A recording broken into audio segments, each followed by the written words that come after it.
ప్రపంచంలో ఎక్కడున్నా మీ గోత్రనామాలతో వేదమందిర్ నిర్వహించే ఆన్లైన్ పూజలు హోమాల ద్వారా దైవ అనుగ్రహాన్ని పొందండి. శ్రీ గురుభ్యో నమః. శ్రీమాత్రే నమః. అచింత్య వ్యక్తరూపాయ నిర్గుణాయ గుణాత్మనే సమస్త జగదాధారమూర్తయే బ్రహ్మణే నమః. శ్రీమాత్రే నమః. గ్రహణాలు వస్తున్నాయి. అయితే మొట్టమొదటిగా మనం తెలుసుకోవాల్సిన విషయం ఏంటంటే, చాలామంది మనల్ని కొంచెం ఏమారుస్తారు, పూర్తిగా జ్ఞానం లేనటువంటి వాళ్ళు.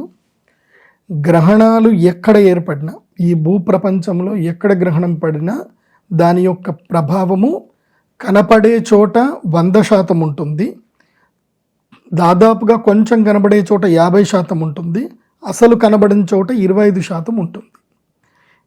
గ్రహణం కనబడే చోట గ్రహణ నియమాలు వర్తిస్తాయి, కనపడని చోట గ్రహణ నియమాలు వర్తించవు.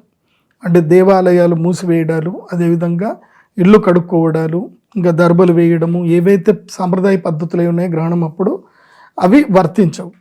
అయితే ప్రస్తుతము ఆగస్టు 12వ తారీఖు మఘా నక్షత్రంలో కేతుగ్రస్త సూర్యగ్రహణం జరగబోతుంది. ఇది మన భారతదేశంలో కనబడదు, భారతదేశంలో ఎవరికి కూడా నియమాలు వర్తించవు. అందరూ మీ రెగ్యులర్ పనులన్నీ కూడా చేసుకోవచ్చు, ఎలాంటి ఆహార నియమాలు ఏమీ అవసరం లేదు, అంత నార్మల్గానే ఉంటుంది. అయితే ఇది యూరప్లో వేరే దేశాల్లో కనిపిస్తుంది కాబట్టి ఆ దేశంలో ఎవరైతే ఈ ఆచార విచారాలు పాటిస్తారో వాళ్ళ కోసం. కానీ ఒక్కటి బాగా గుర్తుపెట్టుకోండి, గ్రహణం వచ్చింది కదా అని ఆచార విచారాలు ఏర్పడ్డాయి. అంటే ఆచార విచారాలు చేసినంత మాత్రాన గ్రహణము ఎఫెక్ట్ ఏం పడదా అని అంటే 100% ఎఫెక్ట్ అందరికీ ఉంటుంది. ఎవరైతే ఆచార విచారాలు ఫాలో అవుతారో వాళ్ళకి గ్రహణం వల్ల జరిగేటువంటి నష్టాలు వాళ్ళకి రావు, అంటవు. అట్లాగే గ్రహణం వల్ల ఏవైతే బెనిఫిట్ రావాలో ఆచార విచారాలు పాటించేటువంటి వాళ్ళకి ఆ బెనిఫిట్స్ కూడా వస్తాయి. అదే మన సనాతన సాంప్రదాయం. అంటే ప్రకృతిలో జరిగేటువంటివి అన్నీ కూడా సామాన్యులందరూ కూడా ఏమనుకుంటారు అంటే, చూసి అది ఒక వింత, అదొక అద్భుతం అనుకుంటారు. కానీ మన ఋషులు తత్వజ్ఞులు ఏంటంటే దాని వెనుక ఉన్న మర్మం ఏంటి, దానివల్ల మానవాళికి కలిగే ప్రయోజనం ఏంటి, నష్టం ఏంటి అనే దాని మీద రీసెర్చ్ చేశారు. సో జ్యోతిష్యం అంటే ప్రకృతి అధ్యయన శాస్త్రం, అది nothing but the science of nature. అది సో ఈ ప్రకృతిని, దాని యొక్క స్వభావాన్ని, కాలాన్ని బట్టి అర్థం చేసుకోవడమే జ్యోతిష్యం యొక్క ప్రధాన లక్ష్యము, జ్యోతిష్యం యొక్క ముఖ్యం కూడా అదే. కాబట్టి ఇప్పుడు ఈ యొక్క సూర్యగ్రహణం ఏర్పడుతుంది కదా, మరి ఈ గ్రహణం అప్పుడు ఏం చేయాలి, ఎవరెవరికి ఎలా ఉంటుంది అనేది కూడా మనం తెలుసుకోవాలి. అయితే ఈ గ్రహణం అప్పుడు నియమాలు ఏవి వర్తించవు. ఈ వీడియో ఎవరి కోసం అని అంటే, ఈ గ్రహణం వల్ల ఏ ఏ రాష్ట్రాల వారికి ఎలా ఉండబోతుందని తెలుసుకోవడము, రెండవది ఈ గ్రహణం వల్ల ఎలాంటి విపత్తులు రాబోతున్నాయి, ఈ గ్రహణం వల్ల ఎవరెవరికి బెనిఫిట్ రాబోతుంది, అట్లాగే ఈ గ్రహణం వల్ల ఎవరెవరికి ఏమేమి సిద్ధి పొందవచ్చు, అంటే మనం ఏదైతే మన జీవితంలో లేదో ఆ వెలతిని మనం ఫుల్ఫిల్ చేసుకోవచ్చు ఈ యొక్క పర్వకాలంలో. ఆ విషయాన్ని ఈ వీడియోలో క్షుణ్ణంగా తెలుసుకుందాం. మొట్టమొదటిగా ఎవరెవరికైతే ఈ యొక్క గ్రహణము అదృష్ట యోగం మంచిగా ఉంది అనేది కనుక తెలుసుకోవాలి అంటే, మిథున రాశి. ఈ గ్రహణము మిథున రాశిలో వారికి వీళ్ళకి ఏంటంటే ధైర్య సాహసాలు చూపిస్తారు, విజయం మిమ్మల్ని భరించేటువంటి అవకాశం ఉంటుంది. మిథున రాశి వారికి ఈ గ్రహణం చాలా బాగుంది, మంచి యోగాన్ని వీళ్ళకి అందిస్తుంది. అదేవిధంగా మీనరాశి వాళ్ళకి, ఏలినాటి శనితో ఆల్రెడీ ఇబ్బంది పెడుతున్న మీనరాశి వాళ్ళకి ఏంటంటే ఈ గ్రహణం తర్వాత 48 రోజుల పాటు వీళ్ళకి ఊరట ఉంటుంది. శత్రువుల మీద విజయం సాధిస్తారు, అదేవిధంగా రుణబాధలు తీరిపోతాయి, తర్వాత రోగాల నుండి కూడా విముక్తి వస్తుంది, రుణాల నుంచి విముక్తి వస్తుంది. సో మీకు అప్పులు తీరడానికి కానీ లాభాలు రావడం కానీ మంచి మంచి మార్గాలు కనిపిస్తాయి మీన రాశి వారికి. ఇక వృశ్చిక రాశి వారికి కూడా మంచి సమయం ఇది. వీళ్ళకి ఉద్యోగాల్లో మంచి లాభాలు వస్తాయి, విదేశాలకు వెళదామనుకునే వాళ్ళకి యోగం సిద్ధి కలుగుతుంది. అదేవిధంగా వ్యాపారంలో ఏమైనా ఉంటే స్థిరత్వాలు ఏర్పడతాయి. గత స్మృతులు మాత్రం మిమ్మల్ని వెంటాడుతాయి, అదైతే కొంచెం బాధాకరమైన విషయమే. గతంలో ఏదైనా జరిగితే అది మిమ్మల్ని బాగా మీకు అంటే ఇప్పుడు మీకు మంచి జరుగుతుంది, కానీ మీ గతంలో మిమ్మల్ని మోసం చేసిన వాళ్ళుగా ఏమన్నా కానీ వాళ్ళు మీ దగ్గర లేకపోయేసరికి మీకు బాధ అనిపిస్తుంది. అట్లాగే గతంలో మీతోటి ఉన్నటువంటి వ్యక్తులు ఇప్పుడు మీ దగ్గర లేనందుకు, మీరు అనుభవిస్తున్న సంపదకి భోగాలకు వాళ్ళు లేనందుకు మీకు కొంచెం బాధ అనిపిస్తుంది. అంతే, మానసిక వేదనే తప్ప ఇంకేం లేదు. ఇక తులారాశి వాళ్ళకి ఏంటంటే ఖర్చులు ఎక్కువ అవుతాయి. కాబట్టి తులారాశి వాళ్ళు ఏంటంటే ఇళ్ళు కొనుక్కోవడం చేయడము, తర్వాత ఏమైనా హౌసింగ్ లోన్ తీసుకోవడము అవన్నీ కూడా ఉంటాయి. తర్వాత కొత్త వస్తువులు కొనుక్కోవడం జరుగుతుంది. తర్వాత మెడికల్ బిల్లులు కట్టడము ఇవి కూడా కొన్ని ఉండేటువంటి అవకాశాలు ఉంటాయి. అలాగే మోసగింపబడతారు, తులారాశి వాళ్ళు మోసగింపబడతారు. మీరు మొత్తం జాగ్రత్తగా ఉండండి. ఇక సూపర్ బెనిఫిట్ ఉండేటువంటి 4 రాశులు ఉంటాయి. సూపర్ బెనిఫిట్ అంటే ఇంకా అద్భుతమైన బెనిఫిట్. అది ఎవరికైనా కర్కాటక రాశి వాళ్ళకి. కర్కాటక రాశి వాళ్ళకి ఈ గ్రహణము విద్యాలాభాన్ని, సంతానం వల్ల కీర్తి ప్రతిష్టలను, అదేవిధంగా పిల్లల కోసం చేసేటువంటి ప్రయత్నాలన్నీ కూడా సఫలీకృతం అవుతాయి. పిల్లల వల్ల ఆనందాన్ని పొందుతారు. సో మొత్తం మీద కర్కాటక రాశి వాళ్ళకి ఈ గ్రహణం వల్ల ఫ్యామిలీ లైఫ్ చాలా హ్యాపీగా ఉండేటువంటి అవకాశాలు ఉన్నాయి. మేషరాశి వాళ్ళకి ఈ గ్రహణం వల్ల ఏమవుతుంది అంటే కళత్ర సౌఖ్యం దొరుకుతుంది ఈ గ్రహణం వల్ల. సో తొందరగా పెళ్ళిళ్ళు అయిన వాళ్ళకి పెళ్ళి అవుతాయి. ఏదైనా ఇబ్బందులు ఉన్నా, మ్యారిటల్ లైఫ్లో ఏమైనా ఇబ్బందులు ఉన్నా అవన్నీ కూడా క్లియర్ అయిపోతాయి, డిజాల్వ్ అయిపోతాయి. కాకపోతే భార్యాభర్తల మధ్యన అనుమానాలు మాత్రం పెరిగేటువంటి అవకాశాలు ఉంటే ఆ విషయాన్ని మాత్రం కొంచెం మీరు కాంప్రమైజ్ అయితే అంత బాగుంటుంది. కుంభరాశి వాళ్ళకి అదృష్ట యోగం ఉంటుంది. కుంభరాశి వాళ్ళకైతే ఇది మంచి అదృష్ట యోగము.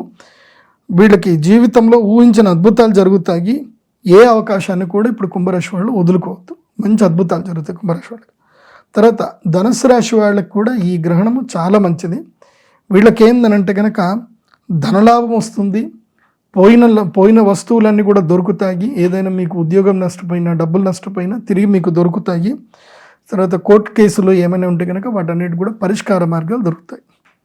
అయితే 8 రాశుల వాళ్ళకి కొద్ది గొప్ప బాగుంటుంది. కానీ మెయిన్ 4 రాశులు ఉంటాయి. ఈ 4 రాశుల వాళ్ళకి మాత్రం చాలా ఇబ్బందులు వస్తాయి.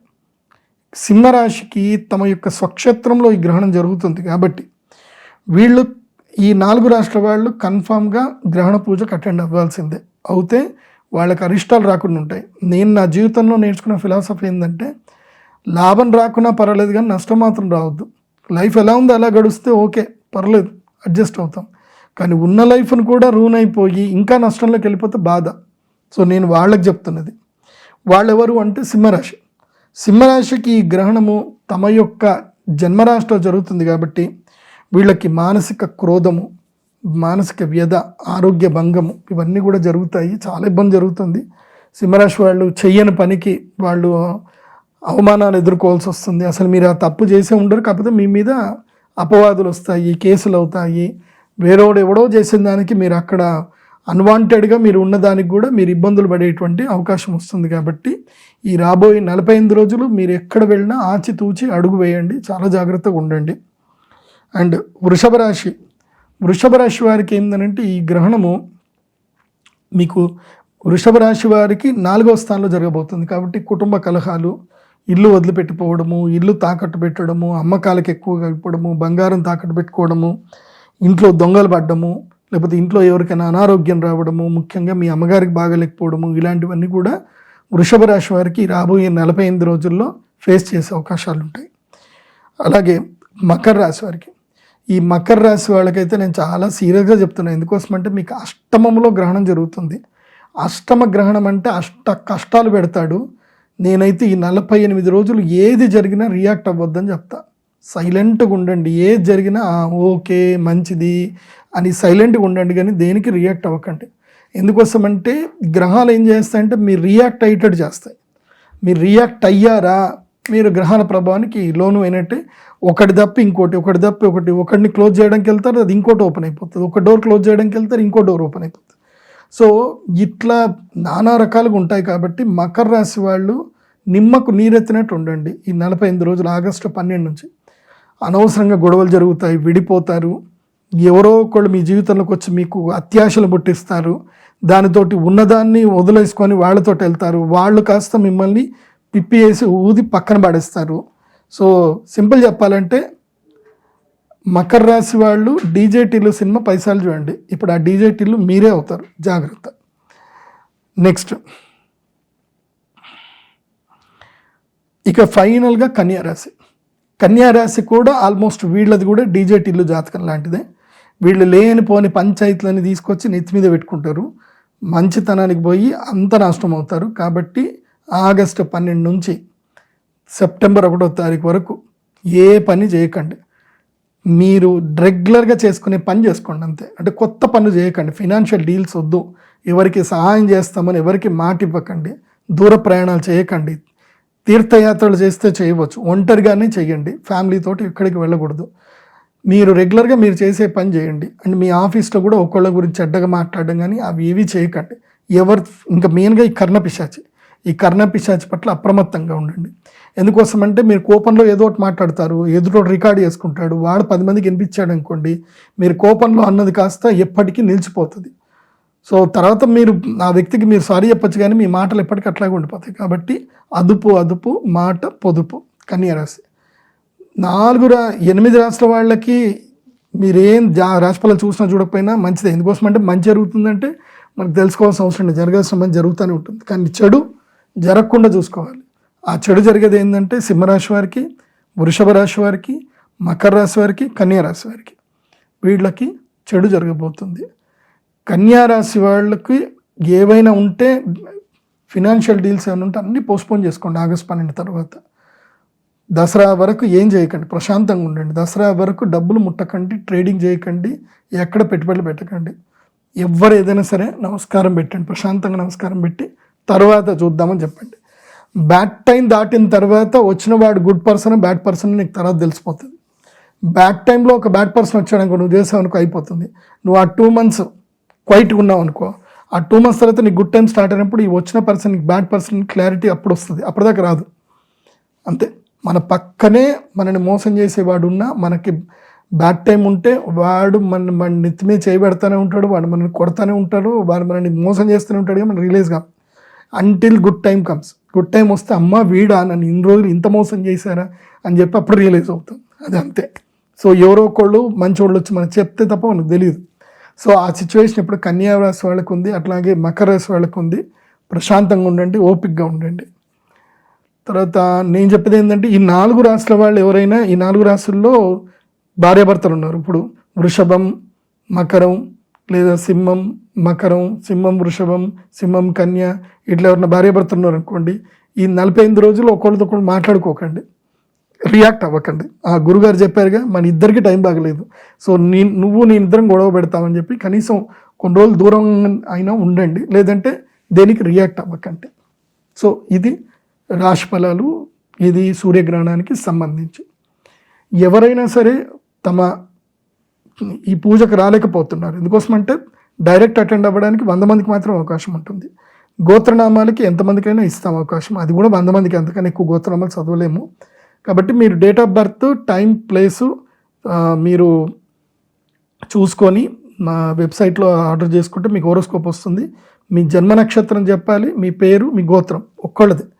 అంటే ఇప్పుడు ఉదాహరణకి నీది సింహరాశి ఉంది, నీ పేరు, నీ గోత్రం, నీ జన్మనామం పేమెంట్ చేసేసేయండి.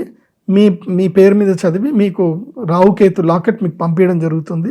అట్లా మీరు పరిహారాలు చేసుకోండి. ఆన్లైన్ ద్వారా పరిహారాలు కూడా చేయించుకోవచ్చు. మీ గోత్రనామాలు అయితే చదువుతాం. సో ఇదండి గ్రహణానికి సంబంధించిన వివరణ.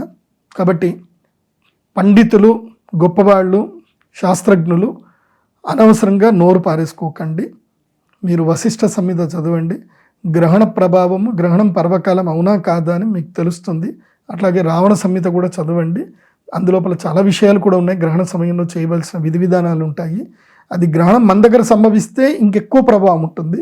మన దగ్గర సంభవించకపోయినా దాని యొక్క ప్రభావం అయితే 70% మన దగ్గర ఉండే అవకాశాలు ఉంటాయి. దీన్ని గుర్తించండి. సర్వే జన సుఖినో భవంతు. శ్రీమాత్రే నమః.